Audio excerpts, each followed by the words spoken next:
Hey everybody, it's the coach, and this is Madden 20 on EA Sports. We are just moments away from kickoff, and we've got a good one on tap between the Cincinnati Bengals and the Pittsburgh Steelers. I'll be back with you again with scores around the league at halftime, but kickoff right around the corner. And standing by to call the action, here are Brandon Godden and Charles Davis. We are just across the Allegheny River at Rain-soaked Heinz Field in the Steel City. Nothing like the fanfare of introductions to an NFL game, and that was in evidence a moment ago. Fireworks, pyrotechnics, you name it. This crowd is ready as their guys get set to match up between the Cincinnati Bengals and the Pittsburgh Steelers. The calendar has turned to December, and we're in the home stretch now as we're underway in Week 13. This fielded at the 2. And he's up past the 20 to the 22-yard line. Here come the Bengals now to take over. And trotting out there, their tall quarterback standing at 6'5". And what I enjoyed in preparing for this game was talking not just with the coaching staff, but with him as well. And I found it interesting that the coaching staff sees him one way, and he sees himself an entirely different way. Yeah, one thing he said, he's always... Oh, ball batted in the air, and now it's intercepted. It's Devin Bush, the linebacker, who picks it. And a huge return as he'll take this one all the way down inside the 30-yard line. Certainly not how they envisioned ending their opening drive here in the first quarter. Too many ones in this play. First quarter, first drive, first interception thrown. And that last one, that hurts.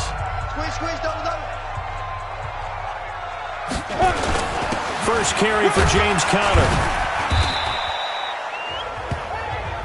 A check on the numbers last week for Conner. 18 carries, 82 yards. Well, watching the film, we saw that things clicked pretty well for them in the running game last week. No reason to change in my mind. Continue to try and run the football, give it to them early and often in hopes of breaking down the defense so some bigger gains result as the game goes on. On second down, it's Conner. And he is swallowed up right at the line of scrimmage. No gain on the play that time, and they'll look to convert on what will be a 3rd and 4. And as a defensive end, getting off the ball quickly, swarming to the football, making a tackle, that's what we saw right there. Yeah, and that's what their job is. And really, a lot of the time, they have to throttle back a little bit in the run game because you know those defensive ends are like in a sprinter stance. They're just headed straight for the quarterback. That was good recognition on that play to hold him to no gain. And he gets this down to the 18, good enough for a first down. 3rd down turns to first with that 5-yard pickup. If you make the stop there, maybe you hold them to 3 on this opening drive. They didn't get the stop. Yeah, new set of downs now. Now you're worried about, just as you pointed out, not just giving up 3, possibly giving up 6. Let's see what they decide to do here because they've got to change up what they have been doing. It hasn't been working. And he'll go down here at the 12-yard line. It's a 6-yard gain on the ground, and that'll make it 2nd and 4. All right, Brandon, I know we're in the early going here, but those kind of runs, they're going to open up a world of opportunities for this offense going forward. 2nd and 4. And it'll be intercepted. Picked up by Jesse Bates. And a big turnover there as his guys will get the football back. Not a good omen there. His first throw of the afternoon intercepted. And I know what the fans are thinking right now. I hope there's not negative thoughts in his head going forward since that's his first throw of the game. But one of the things I remember about him coming out of school is he's able to wipe things away pretty easily and move on. No gain there on the completion. 2nd and 10. Well, that was a simple throw and catch, but even with that completion, 0 yards gained, so they're behind schedule on down and distance. I think they were hoping to get it to him. He could make a man or two miss, but that window closed quickly.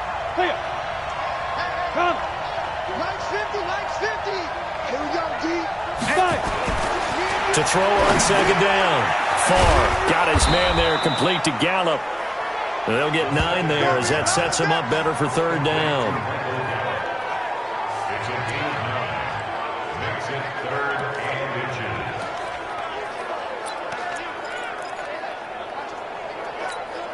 The last catch nearly got him a first, but it did not, and they'll try to convert on 3rd and inches. He completes it to Boyd. And they take him down, losing yardage back at the 27. That'll set him back with a loss of 3 on the play. And that'll bring up 4th down. Well, I know it goes against the instincts of the person catching the ball because all you're ever taught is catch the football, don't drop it. But drop it there. Yeah, in that situation, dropping it would have been better. End up losing yardage even though they completed the pass. As good as a sack? Yeah, how about that? Although they won't get the same credit for it, and it won't help them at contract time. Pittsburgh's offense now heading back out onto the field. That opening drive ended with the INT. It didn't lead to points, but still not the way they were hoping to begin the game. But how about going and telling your defense, thank you, a huge thank you. You said it didn't lead to points, stalled off that drive. Now they've got a chance to redeem themselves and maybe reward their defense a little bit by putting some points on the board on this one. One thing to keep in mind, partner, especially in the second half, when you've got a running back of this size, of these dimensions, I can just tell you, attrition does set in for a defense because you're excited about hitting him in the first half. Maybe not so much in the second half, and some of these shorter gains turn into bigger runs later. And he's brought down, getting this one up to about the 35. Pittsburgh getting 16 yards there and also a first down. You can see the time and effort and thought that they put into their passing game because it was evident right there. It looks like a simple pitch and catch, but you and I both know that they have planned for this and worked hard to make it happen. The completion good for 3, and it's 2nd down. I think defensively you're okay with that. Here in the first quarter, he's going to get some catches, but they rallied to him quickly. And that's what you count on, and I like what you just said. First quarter, can you do it all game long? They catch it, you tackle them, they go down on the spot. Because when you're able to do that and you don't give up big chunks of yardage after the catch, now you put the offense in a position where every series they have to work hard to pick up first downs, and you tend to stall them out when you do that. Back to throw. Harris. Washington's got it. We've seen quite a bit of the short passing game here early on first quarter, haven't we? We have, and I think it works a couple of ways for this team because, number one, you throw the short game until they stop it. And if they're not going to stop it, you keep throwing it, and occasionally you'll break a tackle and turn it into a bigger gain. Also, if they start to creep up, start to pressure receivers, now you go over the top, take it deep, and now you get some of those big shots downfield. Trying to find a lane, but instead he'll get back to the line of scrimmage, and no more. No gain on the play, and now they're faced with a 3rd and 1.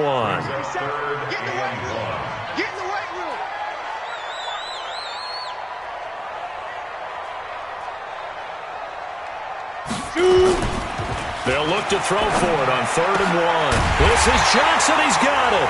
And he's got another first down as the tackle's going to be made at the Bengals' 28.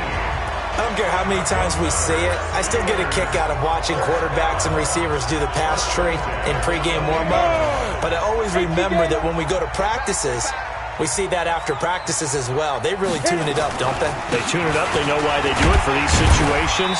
First down. And they build, and that's why they're able to find him in this type of a situation.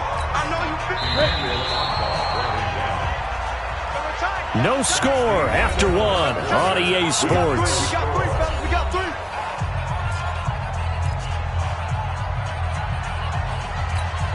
Yeah, 18 Gator. I hope you brought your lunch because I'm about to take you to school. On 2nd down, Samuels. And he's dropped just before the line to gain. 4-yard pickup leaves him with 3rd and 1. Well, if you're a football guy, that's a pretty run because everyone is in sync right there. Obviously, the guy carrying the ball, but how about the people up front? Leverage, athleticism, they created some nice space for him. Play number 9 set to come here on the drive on 3rd and 2.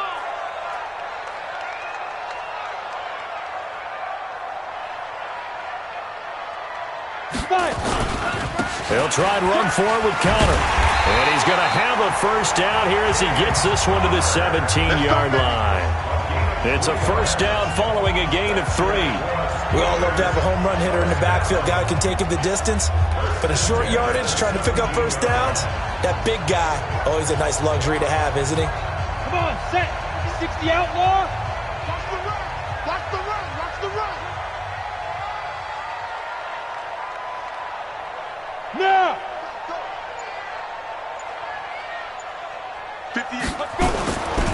Right back to Connor here on first. And this play gets blown up. They'll lose yardage. Back at the 17. That's going to go as a loss of a yard, and it'll be second down. Maybe just a slight detour on what's been a strong drive. Here's 2nd and 11. 2nd and 11. Complete to Washington. And he'll get 7 yards from the 17 to the 10 before he's taken down. The reception good for 7. It's 3rd down. I think a lot of people ask the same question all the time. Why do we see so many slants in the red zone? Well, the windows are tighter. Everything's more condensed. It has to be quicker, and you've got to deliver the ball on time. Your biggest worry, ball gets tipped in the air, because if that happens, then it's fair game for the defense. Looking to throw. Harris. And he's going to take it in for a Steeler touchdown. Juju Smith-Schuster hitting double digits with his 10th touchdown of the season as his guys are first onto the scoreboard here this afternoon. Good bounce-back drive right there through the pick on drive number 1. Drive number 2 leads them right down the field into the end zone. Agree totally. Excellent bounce back, tremendous poise, confidence never lost, and obviously he transmitted that to his teammates as well. What a really nice drive. No going for 2. They'll kick the point after.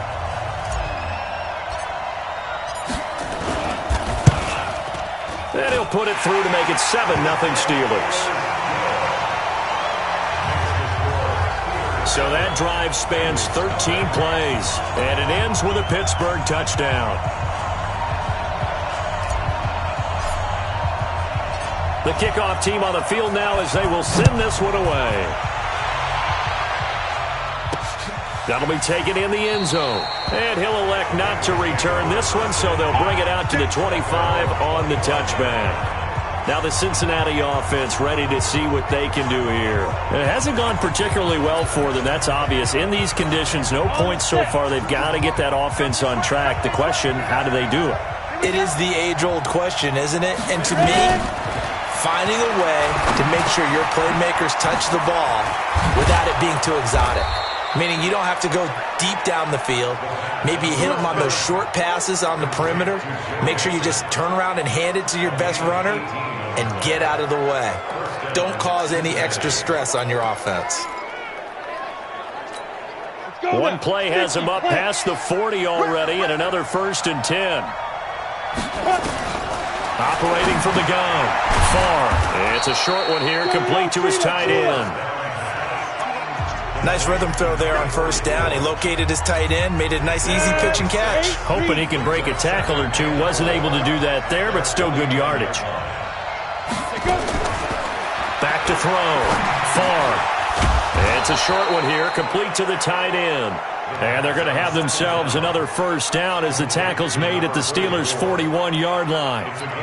That was a route run not just with dexterity, but with intelligence. Found the hole in the zone, made sure the quarterback saw him, and was able to make the sure catch and flip the down marker back to 1. And now a throw on 1st down there, but it's incomplete. And that's one he's got to be happy to have back. There wasn't a hole open in the zone. You'd have to think on early downs like that 1st down there, need to be a little bit more careful. Yeah, fortunately for him, got a couple more downs to play with. Now Joe Mixon, and this time he's going backwards. So after the no gain on the last attempt, here they get him behind the line. How about that, partner? That happened. Sudden, explosive, gets into the backfield and spills the play. And he was AFC Defensive Player of the Week last week because of plays just like that. Now on 3rd and long, they'll look to throw. He's going to find Gallup here complete. Well, this is going to depend on the spot, but it's not a very generous one. He looks to be about a yard or so short. So much about offense is what you call hidden yardage. You know, you throw the ball to someone, they catch it, and then they can make a big play. You know, they create a play, run after catch. They did a really nice job there limiting that and keeping him from a 1st down. Yeah, stopped him in his tracks. I don't think this will even, nope, it doesn't even get there. Well short, and this score will stay right where it is. Now, if this was a clear day in September, I'd say this is well within his range. I feel very confident about this kick, but let's be honest about it. In these elements, the difficulty level gets ratcheted up by at least a factor of 5. They begin on the ground here with Connor, and able to get a couple as he's across the 40 to the 41. A short gain of just over 2 yards as the first half clock dips inside of 3 minutes. They tried a quick hitter inside, but that one was swallowed up because what they're hoping, those big defensive linemen will take the bait and move laterally and open up a crease that they can run through. It didn't happen on that play. Now a quick slant as the throw's complete. A gain of 10, good for a Steeler first down. They don't need to run another play here before the 2-minute warning. Let's see if they do it anyway. On 1st and 10 is Connor, and they'll get this just to the 47, 1-yard gain. 2 minutes on the clock, second quarter, 7-0 ball game.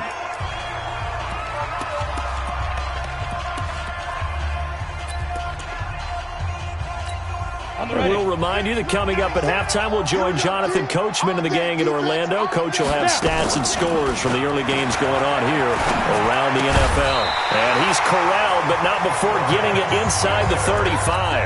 That one good for 14 yards and a Steeler first. This quarterback now nearly perfect. 9 of 10 in this first half. It's 1st and 10. And now here's Switzer, the target, and he's got it. Just a yard on the catch there. It'll be 2nd and 9. They only got a yard out of that last completion, and that makes this 2nd and 9. On 2nd down, Connor looking for space. Only a yard on the pickup there, and it'll bring up a 3rd down. Well, we just saw a great example of what we talked about with his coach prior to the game. He's definitely one of the better linebackers at reading a play and flowing to make the stop before it turns into something big. They got to get to the 23 here on 3rd. To throw is Harris, operating from the gun. And a big turnover there as his guys will get the football back. And Brandon, the passing game for both of these teams is going to be affected as the game goes along.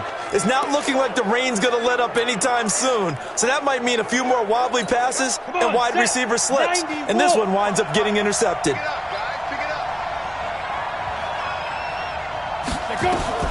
On 1st and 10, Farr.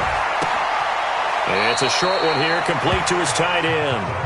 And able to get this across the 20 before going out of bounds. The completion good for 3, and it's 2nd down. Now 2nd and 7 from the 23. Here's a 2nd and 7. Quick hitter here, it's complete. That catch good for 5. It's 3rd down. They'll get to the line here, but remember, it's also 3rd down. He gets this in the hands of Mixon. And he's going to have the first down at about the 38. Now a timeout called for by the offense as they'll stop the clock with 12 seconds to go in this first half. On 1st down, Farr. He'll find his running back, Joe Mixon.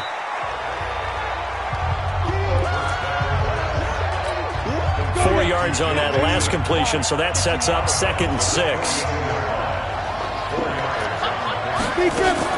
A draw play for Mixon, and that didn't fool anybody. He's going to be dropped in the backfield. And with just 4 seconds left in this first half, a timeout call. And unless this is a quick incompletion, this is likely the last play here of this first half. A final shot before break. Farr.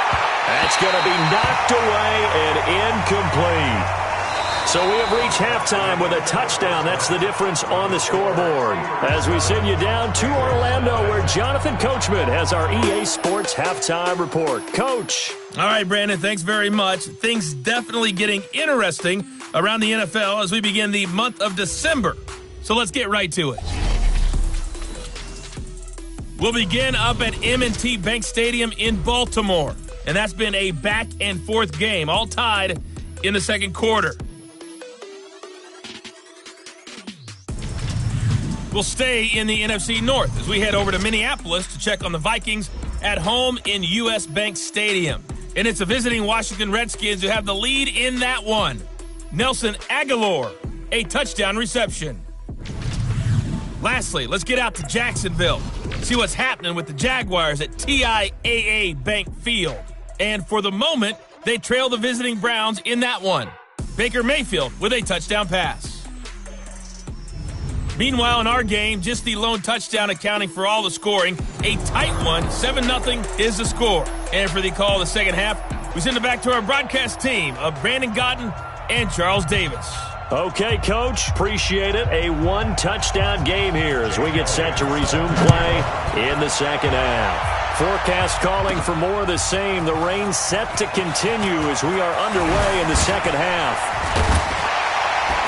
And he'll take this across the 25, couple of 27-yard line. The Steeler offense now with a football first here to begin the third quarter. They have the lead. Now they'll be looking for some separation here as we begin the third quarter. I like the way you term that because now I think they go a little bit deeper into their playbook. They like what they did in the first half. That worked okay. But in order to get the separation that you just talked about, change things up a little bit. Change your tendencies. Try and hit them a little bit more with some things they didn't see in the first half. We'll see if they do just that. Perfectly designed blitz right there. They took that one from the grease board to the field because they were able to free up their linebacker to get into the backfield and spill the play. Back to throw now on 2nd and 10. And it's complete. He gets this one to Washington. And they're able to get this one across the 35. A gain of 10, good for a Steeler first down. This has to go down as one of the simpler routes in the playbook, but oh so effective. Nice completion there. Keeps the sticks moving.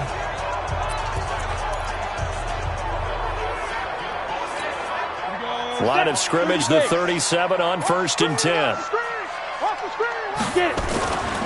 Looking to throw.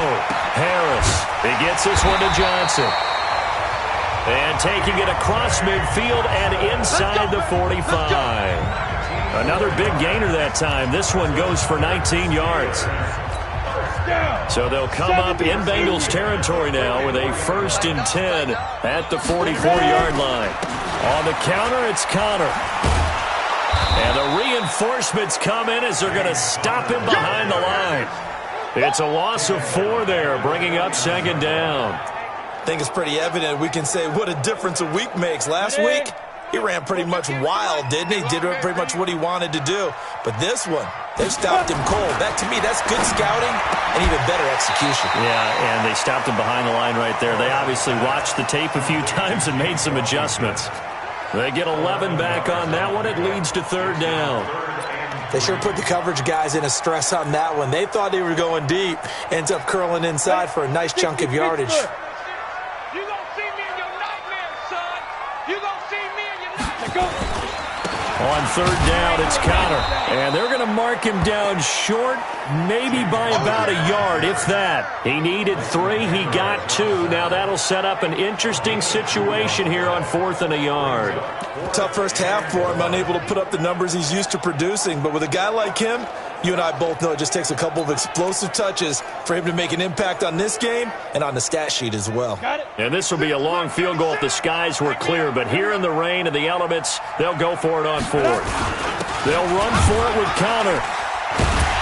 And he's brought down, but not before picking up the first with a very effective stiff arm. A solid pickup of 5 and a very solid 4th down conversion. And defensively, pure frustration. The 4th down run successful. Now they look to pay it off on 1st down. Here's Harris off the bootleg. And that's going to be incomplete. Too tough to hold on to that one. It's 2nd down. We've seen good cover skills on display throughout this game, really from both teams. And there's another nice example there of them making it difficult to complete a pass. Harris throwing again. He finds his man Johnson. And down inside the 15 he goes.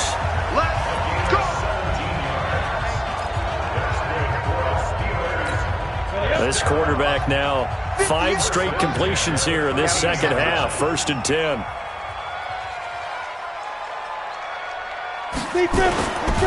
This is Connor. And he'll fight his way down right around the 12. Credit him with a 1-yard gain there to make it 2nd and 9. Well, they certainly had success throwing the ball on this drive and not as much running it as we just saw once again on that last play. Stopped after a very short gain. But I wouldn't abandon the run totally because otherwise, pass rushers just tee off on your quarterback. Makes it very, very difficult for him in that situation. Now Connor And he'll get this one down to about the 10-yard line. 2 runs in a row, but only 2 yards to show for it. Well, that didn't appear to be a run blitz. He just darted in once he saw the run develop. That appeared to be a case of see ball, get ball. Hey, watch the slant. Now Harris on 3rd down. And he's in. Touchdown, Steelers. James Washington, his 4th touchdown on the year. And the Steelers, they broaden their lead. Always important to get the first score of the second half. Now you start to pull away a little bit and get some breathing room going. And now we find out about the fortitude of the group that's behind, because they were counting on getting into the game a little bit more, right? Maybe they get the first score. That doesn't happen. It looks almost insurmountable, but it's not. Let's see how hard they play the rest of the game. The point after through the raindrops, up and good. And that'll make the score 14-0. That one in the books as a 12-play drive. And it ends with the Steelers finding the end zone.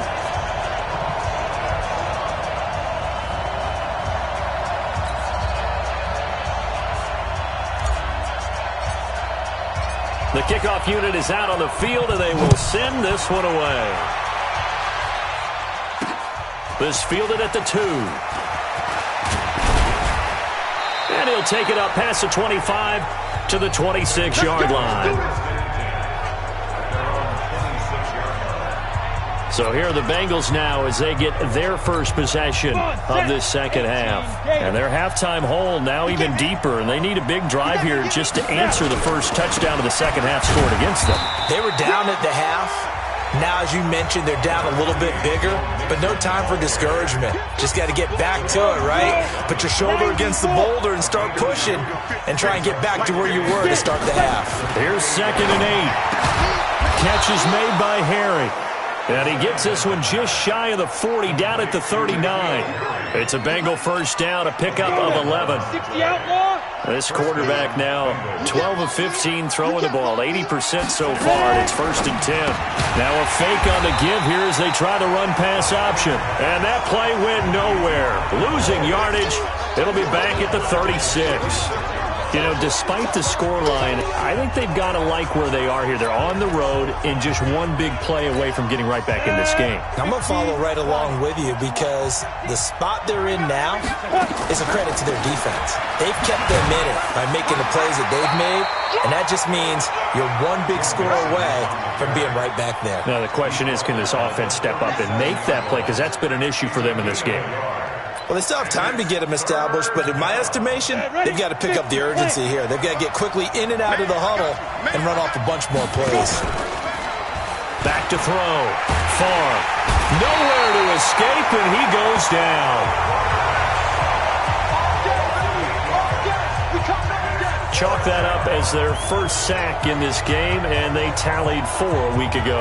And probably not as much exultation in that sack as what took us so long. Because when you get 4 the previous week, you're counting on continuing that momentum. They didn't get that done in the first half of the game.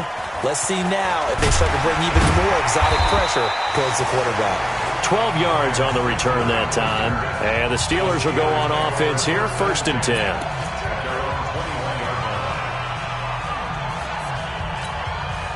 The Steeler offense here about ready for their next drive. And that last drive, a long drive, but not just that. They had a great air attack going. Do they stick with that? I would think that they would, because if they were confident enough to do it on the last drive, starting backed up in their own territory, why would you change anything? They've got to be confident about what they're presenting and continue to do so. Yeah, because the secondary, they really look clueless. And that was amazing because that drive went and went, no adjustments and no big plays by the defense to knock the ball away.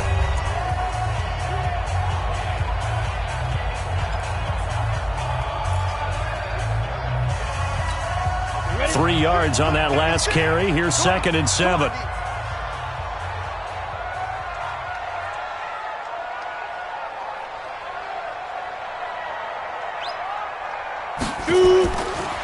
Looking to throw.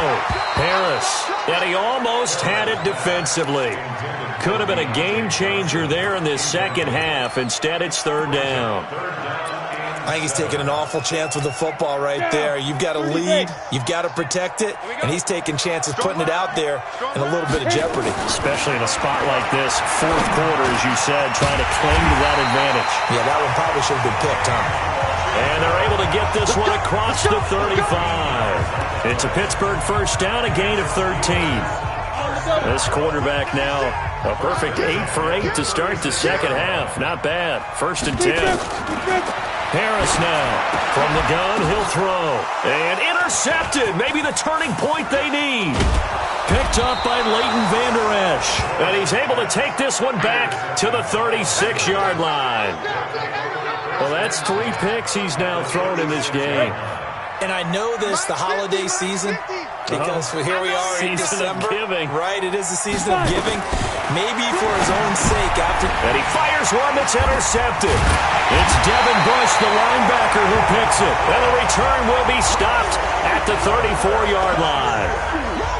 Partner, we always talk about possessions being at a premium in these games. And now in this situation, throwing an interception here when you have to claw your way back in, that one's going to hurt, and in a big way. From the 34 now, here's first and 10. The drive will start with Connor. And this defense not giving him anything there. Maybe a yard up to the 36. Offensively with the lead, you want to run the ball, keep the clock going, but you also want to still kind of be in attack mode too, right? So how do you do that and not come back on your heels? Yeah, think about all the practices we've watched where they have that tempo period to go over things just like this, where they describe the scenario, tell you what they're looking for, and make sure that they're still attacking, yet at the same time not going so fast as to leave too much time on the clock.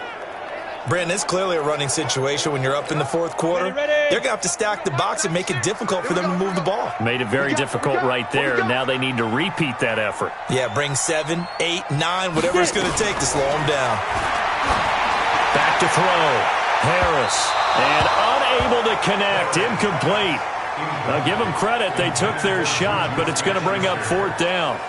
Critical play in this football game, because if they pick up the first there, that clock keeps rolling. Has to be a little frustrating for them because they know that they pick up a first down there and continue to eat away at the clock, really increases their chances of closing this one out. Now they're likely going to have to give the football up and sweat it out on the sideline.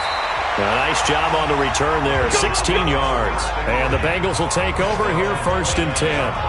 Now here's the signal caller getting ready to lead this offense again. With his guys trailing here in the fourth, he can ill afford a repeat of the interception that ended the last drive. Yeah, you're 2 scores down. You take it upon yourself now to play perfect or near perfect football if you want to get your team back into the game. But it's also tough to do when you're trying to avoid errors, yet still play perfect football. Yeah, they get him down, but not before he takes it across the 40-yard line. It's a gain of 13, and the Bengals have a first down. At this stage, this drive's got to be touchdown or bust because you need 2 of them. And if I'm the offensive play caller, I'm not just looking at my dagger plays downfield. I'm looking at some of my specials, something that can fool them and give you a big play now. With nowhere to escape, and he goes down. The J. Watt, or as his mother Connie calls him, Trent Jordan Watt. And when you go 5 wide like they just did there, you can't really max protect, can you? No, you cannot. What you're hoping is that by going 5 wide, you're forcing the defense into coverage. And if you do that, you get a chance to find some people. And the pressure gets to him again. Devin Bush, he's the one that drops him this go-around. And that pass rush getting strong here. Back-to-back sacks.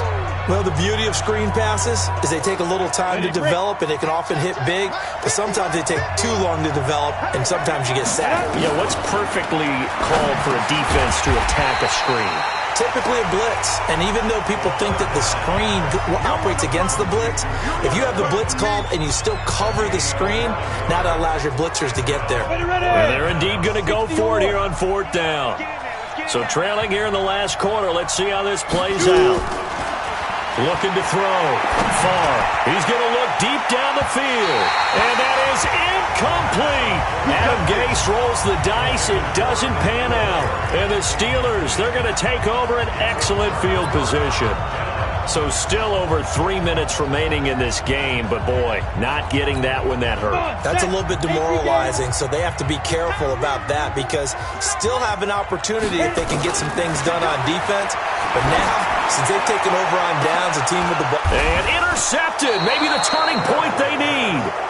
picked off by Leighton Vander Esch.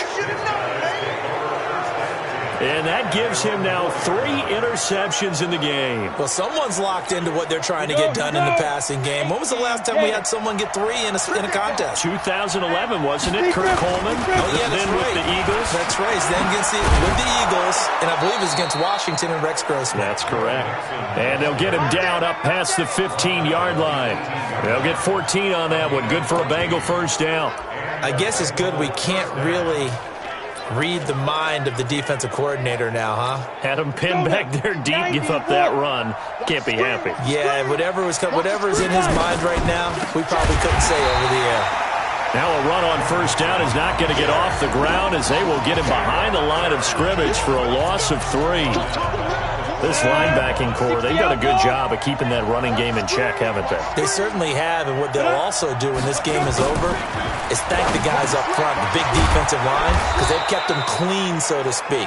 Not letting blockers get to them, allowing them to run to the football and keep that running game bottled up. Now the Bengals on third down. They've had their troubles, just 1 for 6.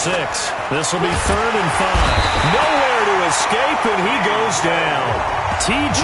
Watt in there yet again. What else is new? He continues to rewrite the record book in single-season sacks. All right, they're going to try and keep hope alive here on 4th down. They're going for it. 2 minutes left to play in this football game here on EA Sports. So the Bengals in possession of the football here as we get you reset. And let's see what they've come up with offensively after having time to talk it over. Back to throw. Far.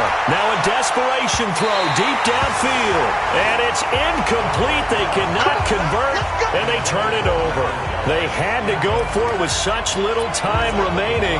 And now the football's going to go over, already being placed at the 15-yard line.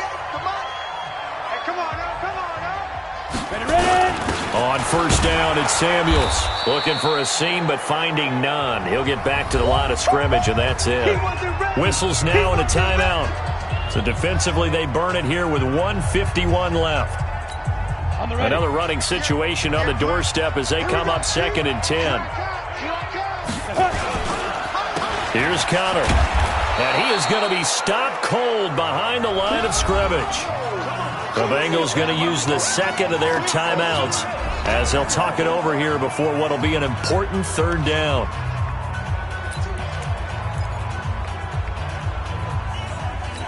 Let's go. 70, Indy. Here we go, G. Get off the field. Let's go. They stay on the ground. Here's Connor again. And he'll take this inside the 20 and down to the 18.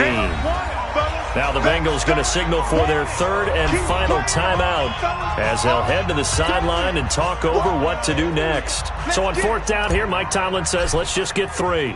This to make it a 3-score game late. And his kick here is good. And the lead will grow. It's now 17-0. So with that, you figure this game's pretty much out of reach at this point. Yeah, it's going to take a heck of a comeback to come from 3 scores down, but don't change that channel. Don't go away. Miracles can happen, and you want to be here in case it does. You're a company man. Aren't I, though? That's fielded in the end zone. And no run back here. This will be a touchback, and it comes out to the 25-yard line. Cincinnati now ready to take the field. And let's face it, this drive is not going to have any bearing on this game, but it's kind of important for one reason, isn't it? It certainly is. You got to get points. And okay, all right, I'm being facetious here, but you get points, you feel a little bit better about yourself as you move on to the next one. Looking for more there on first down, but this throw downfield incomplete. Michael Gallup, that's who he was looking for, and that'll bring up 2nd down. Another incompletion. You know, it's a wonder he's still moving around back there the number of times he's been sacked. Yeah, he's staying out there, isn't he? And you don't think about it much in a game like this, but he's showing incredible leadership. Still competing, still fighting, not taking himself out of a ball game that appears lost. And he's able to take this one up to the 35-yard line. Looking to throw. Far. Looked like a pretty good. And he's going to be intercepted a 3rd time. Picked off with great anticipation. So many times we end a game, and as we're recapping it, we're talking about what offenses did and how they won the game. Let's flip this one over. The defense, they frustrated the offense the entire ball game. That's why they're walking out of here with a victory. And they're going to love to walk out of here with that as their final act, that interception. Good way for them to end it. On first down, Connor trying to run inside, but nothing there. No gain on the play there. Second down. Charles, why didn't they just take the knee there? You're asking the question that I'm asking as well, because we've seen a lot of football where coaches decide maybe they get a little greedy. I don't know if they're doing it for stats or for what reason. We've seen it happen in college and it happened in the NFL. The miracle of the Meadowlands. All they had to do was take a knee and the game was over. The Giants ran it one more time. Ball popped free. Philadelphia picks it up and wins the game. What year was that? 1978. I think it was in November. Here we go, here we go. 18 Gator. Hey, pick it up, defense. Let's go. Let's go. To throw is Harris from the gun on third down. But it's brought in by Washington. And he's taken down inside the 30. It'll be a gain of 17 and a Pittsburgh first. And one of the whistles for a timeout. So they'll stop the clock here in a game that's been decided in the closing seconds. Now a fake on the give here as they try the run-pass option. Got an open man, it's Washington. And they'll work it inside the 15-yard line before it's all said and done. Too far downfield, something those linemen have to watch out for, and that time it costs them.